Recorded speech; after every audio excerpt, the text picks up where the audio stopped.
untuk kongsi. Kena jaga masa kali ni.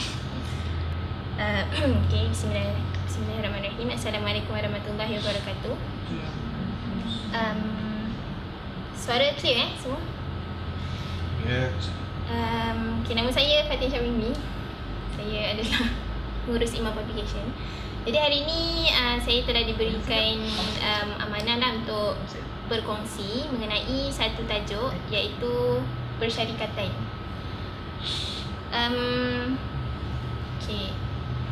Basically tajuk persyarikatan ni, saya sendiri pun tak menjangkakan lah bahawa dalam hidup ni akan ada waktunya yang saya kena kongsikan berkenaan dengan persyarikatan. Sebab ni adalah satu perkara yang baru jugalah untuk saya dan kiranya di luar daripada comfort zone saya lah. Tapi saya ambil peluang ni sebab dah pernah pergi beberapa kursus sebelum ni. So mungkin ni adalah peluang untuk revise balik apa benda yang dah belajar dalam kursus-kursus sebelum ni, dan juga untuk arrange lah knowledge tersebut. Baik, kita tekan slide. Okay. Berkenaan dengan kursus persyarikatan ni adalah dua kursus yang saya pernah pergi yang membincangkan khusus mengenai persyarikatan. Yang pertama, sekiranya apa yang saya kongsikan pada hari ini adalah berdasarkan kursus yang saya pergi dan juga sedikit pengalaman menguruskan syarikat enterprise selama dalam 2 tahun lah. So kursus undang-undang untuk perniagaan tahun lepas, bulan 11. Dan kursus persyarikatan 2.0 anjuran, yang ni anjuran peniaga wati, dan yang ni pula kursus persyarikatan ni adalah anjuran ABS Holdings. Right. Pada pandangan saya, so dalam bisnes ni kita ada beberapa segmen-segmen pengetahuan ataupun ilmu lah. Ilmu persyarikatan ni mungkin macam wonder kan, persyarikatan tu mengenai apa. Ilmu persyarikatan ni adalah satu ilmu yang berbeza dengan beberapa ilmu bisnes yang lain. Kalau ilmu contohnya sales, marketing, leadership ke apa, ilmu-ilmu tu lebih kepada pandangan saya lah, dia lebih kepada, dia tak ada satu cara sales yang akan fit semua bisnes. Tak ada satu cara marketing yang akan fit semua bisnes. So bila kita baca mengenai ataupun kita belajar mengenai sales marketing, bila kita balik, kita kena fikirkanlah apa yang sesuai untuk dibawa, bergantung kepada nature bisnes kita.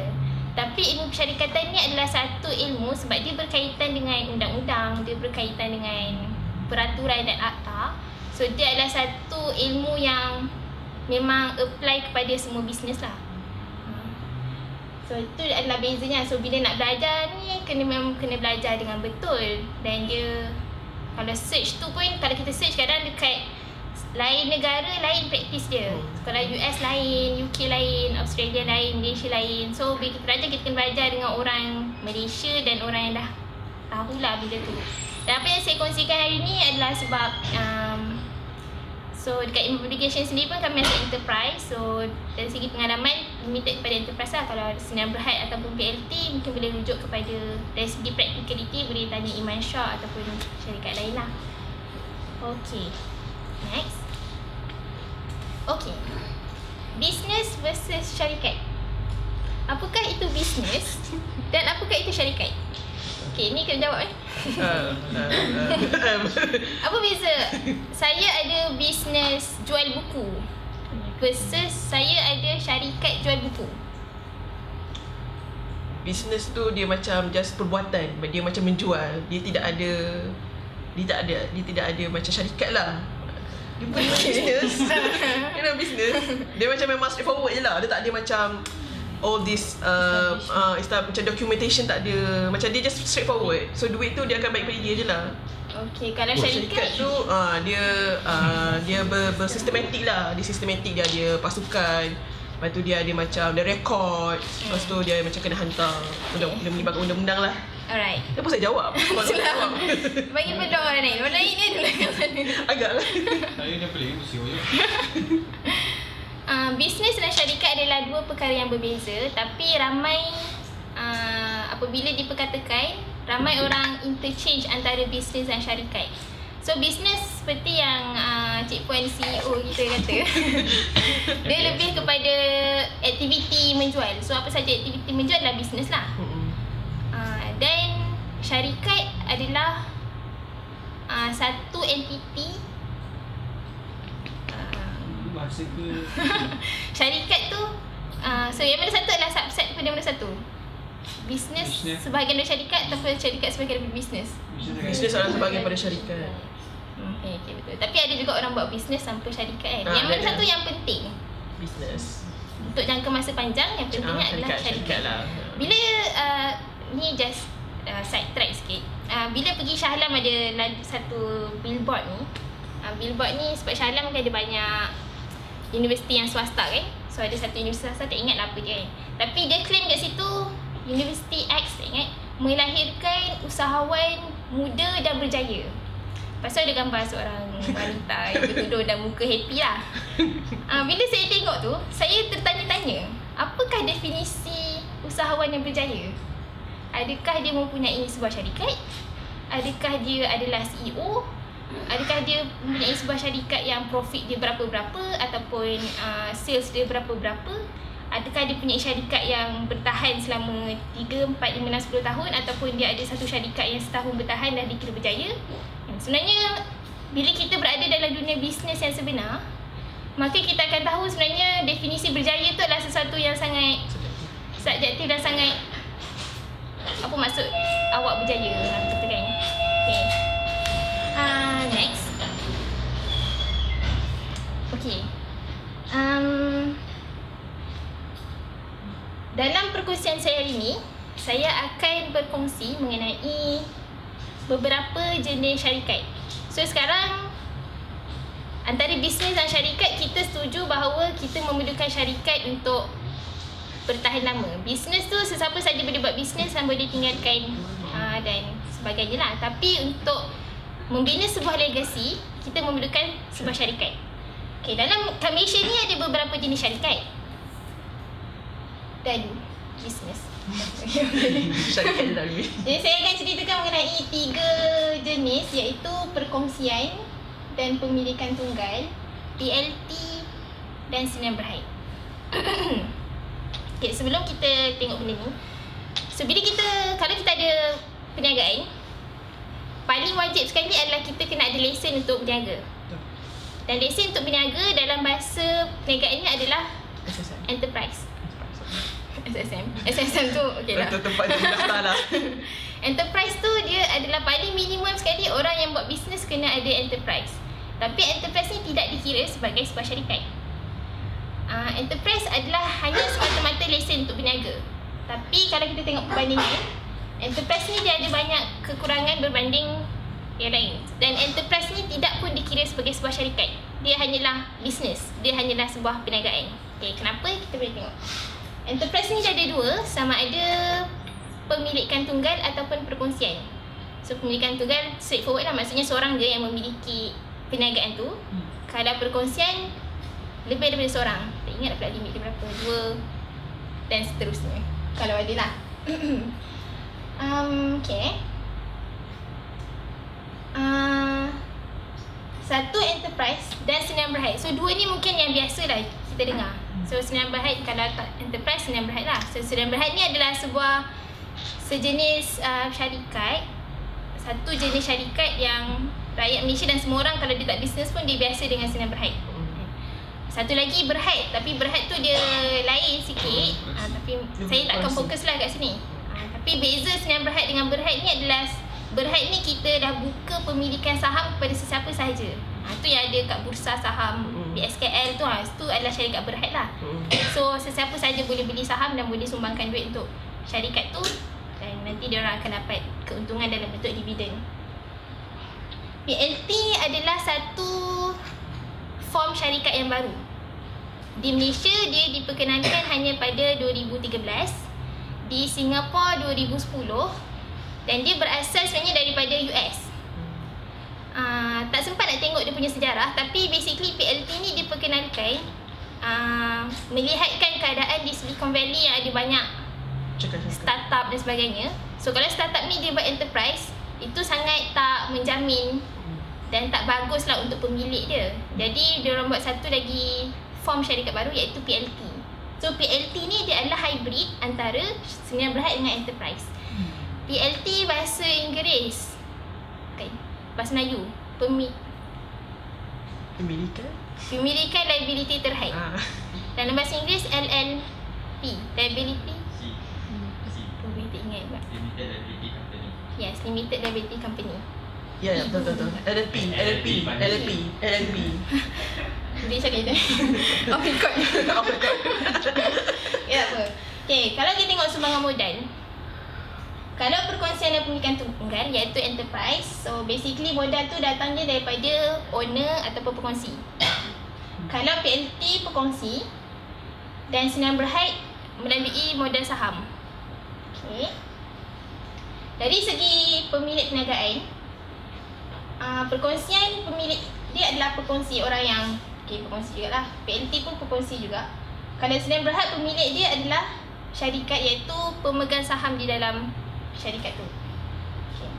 Ni macam apa-apa. Tapi satu perbezaan yang besar kalau kita nak faham enterprise dengan syarikat adalah kita tengok pada part hutang syarikat dan liability peribadi. Kalau hutang syarikat dan liability kalau kita nak kata liability tu macam mana kita nak translate dalam bahasa biasa Hutang, liability, tanggungan. So kalau enterprise ataupun perkongsian, pemilikan tunggal ataupun perkongsian, hutang syarikat, hutang bisnes adalah hutang pemiliknya, pribadi dia. Kalau enterprise ataupun perkongsian ni, bisnes tu dengan owner tu tidak boleh dipisahkan. Dia adalah satu entiti. Hutang bisnes adalah hutang owner. Untung dia adalah untung owner lah dan sebagainya. Tapi hutang tu yang pentingnya. Kalau dalam syarikat, sendirian berhad ataupun PLT, hutang syarikat adalah hutang syarikat. So dia tidak berkaitan dengan liability peribadi pemilik. So kalau tengok, kalau perkongsian dan pemilikan tunggal, hutang syarikat adalah perkongsi. Kalau PLT dan sendirian berhad, hutang syarikat adalah syarikat punya dan hutang PLT adalah PLT punya. Kalau liability peribadi pun dia berkait juga lah.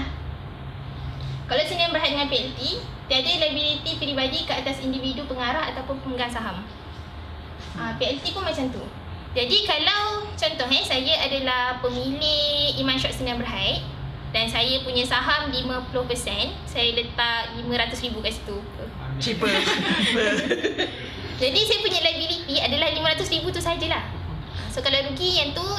Dia tak akan kacau kalau saya ada kereta lain, saya ada rumah lain, saya ada tanah lain, dia tak akan kacau. Tapi kalau saya adalah pemilik Iman Shop Enterprise atau Iman Publication, so kalau untung seronok lah. Tapi kalau hutang, kalau bisnes tu tak dapat nak bayar hutang, so saya punya kereta, rumah, apa benda semua tu akan ditarik untuk bayar hutang-hutang tu. So dari segi pemilik dah ada kekurangan kat situ. Dan kita dari segi kerjasama kita dengan bisnes lain, dengan syarikat lain, kalau ada syarikat, selalunya kita akan rasa secure kalau kita berurusan dengan sebuah syarikat, bukannya sebuah bisnes. Kenapa? Sebab kalau kita berurusan dengan enterprise contohnya, so dia hutang kita, Iman Publication hutang kita 100,000. Owner 2 orang. Owner mati seorang, dah habis lah bisnes tu. Duit tak boleh keluar, perniagaan tak boleh jalan. Sebab yang saya cakap tadi, enterprise tu dia melekat dengan diri owner tu sendiri. So bila kita buat bisnes, especially kalau kontrak, kalau kerajaan kontrak besar-besar ke apa, kalau dengan enterprise, so rugi lah. Maksudnya kalau orang owner tu mati ke ataupun tak boleh nak uruskan bisnes ke apa ke, bisnes tu habis macam tu je. Habis tu satu, dan dia tidak boleh diwarisi. So kalaupun saya ada syarikat, Iman Publication Enterprise tu saya punya dan untung banyak duit, tapi kalau saya mati, saya tak dapat nak wariskan kepada anak saya ke apa, dia habis macam tu je. So itu adalah satu kerugian ataupun satu risiko lah apabila sesebuah perniagaan tu diuruskan dengan enterprise bukannya sebagai sebuah syarikat. Itulah. Perkongsi okay. Jadi kalau tengok, okay, so tadi enterprise dengan syarikat PLT dengan Sendirian Berhad. So apakah beza PLT dengan Sendirian Berhad ni?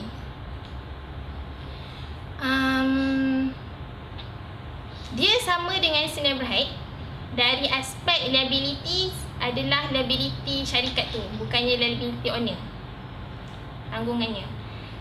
Tapi dia sama dengan enterprise, baik penyata kewangan ke apa benda laporan yang dia hantar tidak akan diaudit. Dan kos untuk buat PLT lagi murah dan kurang hasil daripada kos buat Sdn Bhd. Kalau nak buat PLT sekarang semuanya boleh online. Dan sehari boleh settle rasanya RM500 kos dia. Kalau Sdn Bhd dia boleh settle juga, tapi kos dia RM2,000 at least untuk start. Dan juga setiap tahun kena ada duit lah nak bayar. Maksudnya nak kena bayar company secretary, nak kena bayar untuk audit dan sebagainya. So mungkin dalam 6-7 ribu akan di-spend dalam masa setahun lah, setiap tahun. Okay, itulah bezanya PLT, Sdn Bhd dan perkongsian tunggal. Apa lagi? Kalau tanggungjawab pengurusan perniagaan, ahli lembaga pengarah, perkongsi dan perkongsi. Okay. Ada persoalan ke berkenaan dengan ni? Cuba. Okay. Next slide. Ada soalan ke? Okay.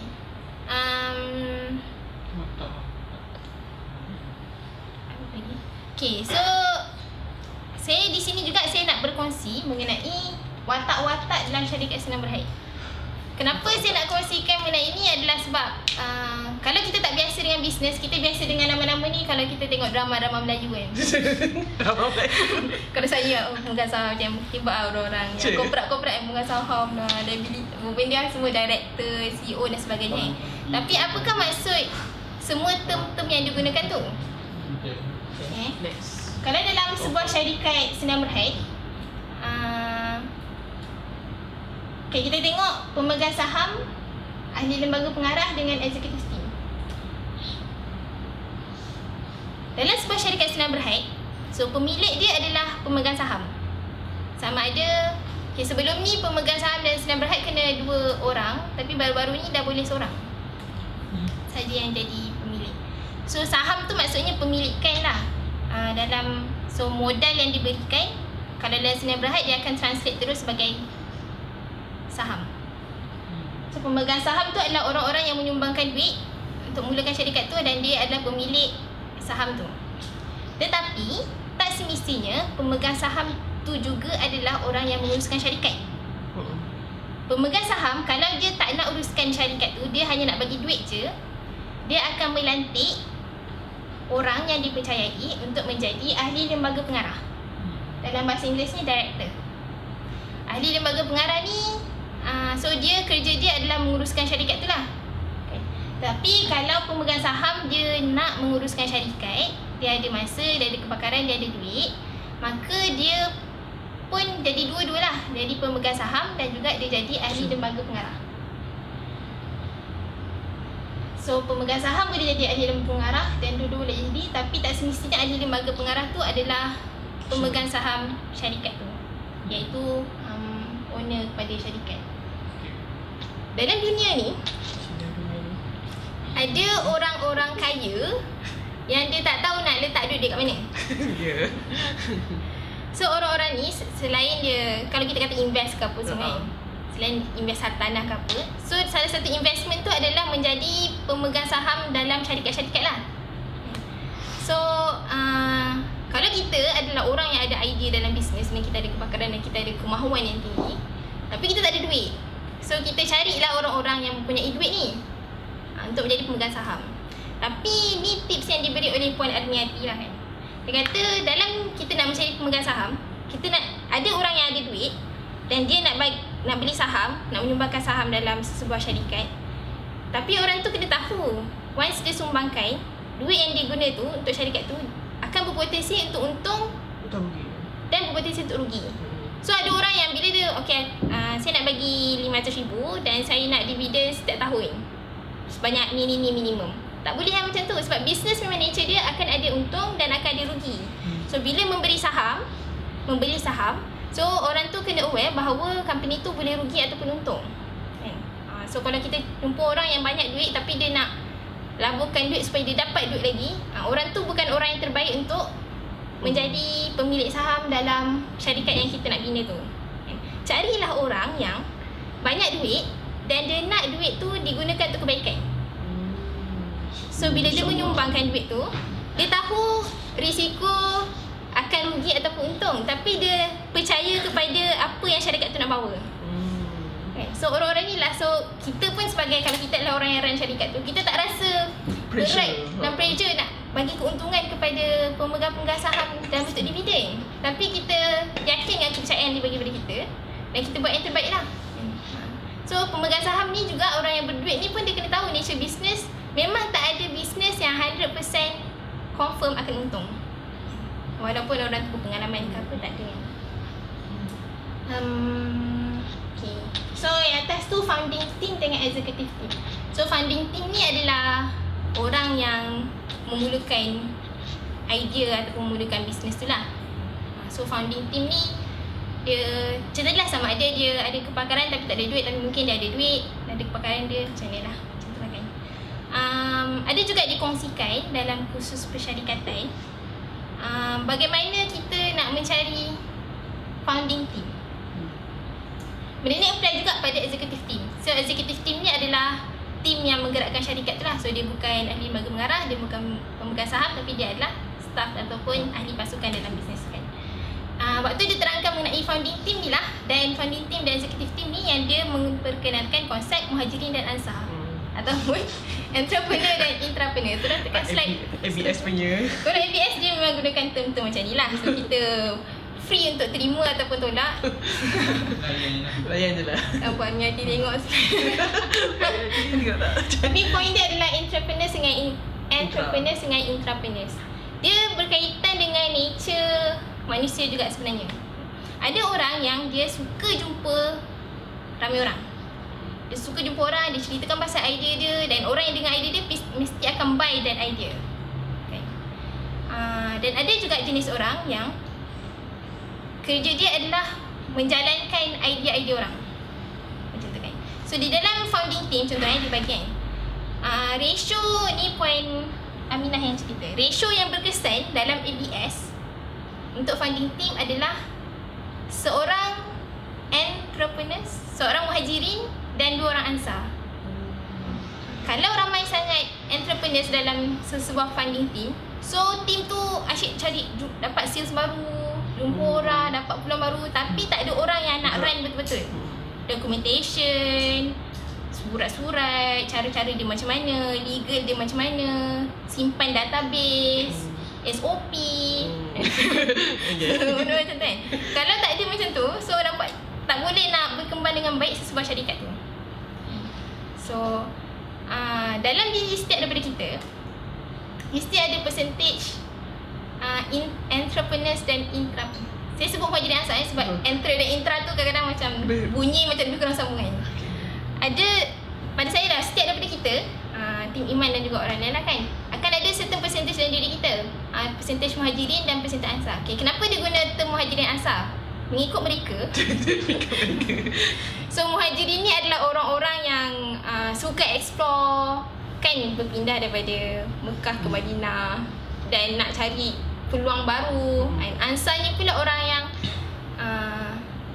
provide, memastikan benda tu berjalan. Okay, maksudnya accommodate, kan, accommodate muhajirin datang, apa keperluan lah, macam tu lah. Tu logik yang mereka gunakan lah. So okay, setiap daripada kita ni mungkin ada percentage muhajirin dan ansar masing-masing. So kita mungkin boleh fikir, aku ni muhajirin ke ansar, aku ni suka jumpa orang ke, suka buat documentation ke apa kan. Macam suka tapi macam tak suka kan. Dalam kita mulakan bisnes, dalam sebuah pasukan kan, of course kita sebagai peribadi akan ada benda kita suka buat dan ada benda kita tak suka buat. Tapi kita kena tahu konsep dia adalah kalau benda tu baik maka kita buat je lah. So kalau tak suka tengok SOP, so mungkin kita ni jenis orang muhajirin kan, suka buat sales, jumpa orang, dapat duit, buku kurang banyak kan. Tapi SOP macam terabur ke apa kan. Tapi kita, sebab aku ni memang orang muhajirin, tak boleh macam tu. Sebabkan benda tu perlu, maka kita perlu juga buat benda tu. Tapi kalau macam saya sendiri, bila fikir okay, aku ni muhajirin ke ansar, ikut. Dari segi documentation boleh lah buat, tapi kalau ada orang lain buat lagi seronok lah. So macam tu lah, kita tahu percentage kita, kecenderungan kita mana. Mengikut keperluan kita boleh je buat dua-dua. Tapi kalau ada option dan untuk lebih mengembangkan potensi kita, kita tahu preference kita yang mana. Itu adalah satu perkara yang kita perlu tanamkan lah dalam diri kita kan. Sebab tak sepanjang masa kita perlukan jin muhajirin kita, dan tak sepanjang masa kita perlukan jin ansar kita. Dan macam mana kita saling melengkapi lah dalam sesebuah pasukan tu. Alright. Apa lagi nak cerita? 5 minit? 10 minit? Tak, 5 minit tu lagi. Quick Q&A. Q&A. Kalau apakah perbezaan yang besar kalau sesebuah perniagaan tu naik taraf daripada sebuah perniagaan ke sebuah syarikat? Apa dia? Apakah perubahan di dalam sebuah pasukan kalau perniagaan tu dinaik tarafkan daripada enterprise ke Sdn Bhd ataupun PLT? Perubahan dalam praktis. Akan ada perubahan ke tak ada? Ada banyak. Banyak. Dalam aplikasi maksud dia. Banyak perubahan. Perubahannya adalah, of course, setiap perkara yang dibuat tu perlu dokumentasi yang baik. Sebab sebuah syarikat tu dia akan ada tanggungjawab yang dia perlu tunaikan. Oh, lupa nak cakap poin tadi. Bila kita cerita pasal persyarikatan dan undang-undang, benda ni berkaitan dengan syariah compliant. Kadang bila kita bayangkan sebuah perniagaan yang syariah compliant, kita dia jual halal dan toiban dan semua orang baik dan jual apa. Tapi salah satu ciri yang penting bagi sebuah bisnes yang syariah compliant adalah dia comply kepada undang-undang dan akta-akta yang telah ditetapkan.